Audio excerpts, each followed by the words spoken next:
शिक्षा विधेयक को लेकर शिवसेना उद्धव बालासाहेब ठाकरे गुट के सांसद संजय राउत ने केंद्र सरकार पर तीखा हमला बोला है। मुंबई में आयोजित प्रेस कॉन्फ्रेंस में राउत ने कहा है कि केवल सजा और जुर्माने की राशि बढ़ाने से परीक्षा व्यवस्था फुल प्रूफ नहीं हो जाएगी। उनका कहना है कि असली सवाल कानून बनाने का नहीं बल्कि उसे गंभीरता से लागू करने का है। राउत ने कहा कि पेपर लीक के मामलों में पहले 1 साल की सजा और 1 करोड़ रुपए के जुर्माने का प्रावधान था, जिसे अब बढ़ाकर 10 साल और 10 करोड़ रुपए कर दिया गया है, लेकिन इससे व्यवस्था अपने आप में नहीं सुधरेगी। उन्होंने छात्रों पर लाठीचार्ज और छात्राओं के साथ कथित अभद्रता के मुद्दे पर भी सरकार से जवाब मांगा है। प्रेस कॉन्फ्रेंस में राउत ने कहा कि शिक्षा व्यवस्था को मजबूत करने के लिए विशेषज्ञों को जिम्मेदारी मिलनी चाहिए और नंदन नीलेकणी जैसे योग्य लोगों को मौका दिया जाना चाहिए। उन्होंने ये भी कहा है कि पिछले 10 वर्षों में देश की आधुनिक शिक्षा व्यवस्था कमजोर हुई है। धन्यवाद मोदी जी कार्यक्रम पर राउत ने कहा कि यदि किसी का सम्मान होना चाहिए तो वो उन छात्रों का है जिन्होंने आंदोलन किया और संघर्ष किया।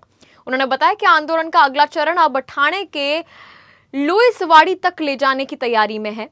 संसद सत्र को लेकर भी राउत ने कहा है कि विपक्ष छात्रों और शिक्षा व्यवस्था से जुड़े मुद्दों पर सरकार से जवाब मांगेगा। अरे कौन सा बिल लेके आएंगे नरेंद्र मोदी जी बच्चों के लिए? बच्चों के लिए नई बात कौन सा है? एक पेपर लीक के बारे में एक बिल आ रहा है, इसमें नई बात क्या है? पहले 1 साल की सजा थी, अब 10 साल की कर दी। पहले